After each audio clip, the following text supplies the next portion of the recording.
11 days till Christmas, and I'm with some friends, and we're gonna go see War of the Rohirrim, the animated film that's set in Middle-earth 200 years before the events of Lord of the Rings take place.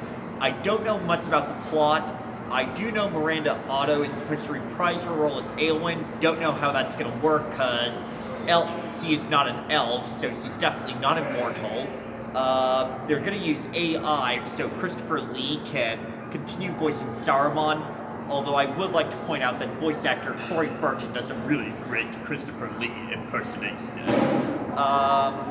So yeah, I really look forward to seeing how this film works out. I absolutely, as you can probably tell, love J.R.R. Tolkien's world. This is Ranger Fanboy. We ride to war! So, I just saw the film War of the Rohirrim, and like I always suspected, Miranda Otto's character, Eowyn, served as the narrator for this story, which I thought was a very nice touch, considering in the Lord of the Rings story most of us are familiar with.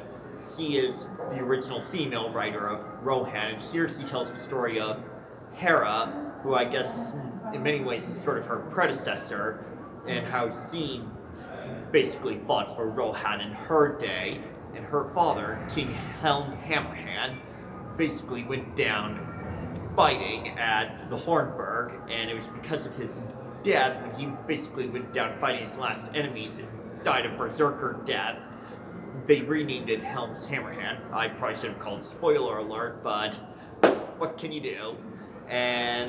But yeah, the story was kind of simple. It dragged in some places. I think it really picked up in the scene where a Mumakil gets eaten by a Watcher in the water.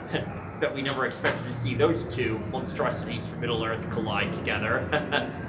But the animation itself was beautiful, great camera tricks. I will admit I'm not a huge anime connoisseur, so I'm not familiar with all the styles, but it was very beautiful. The fight scenes were awesome.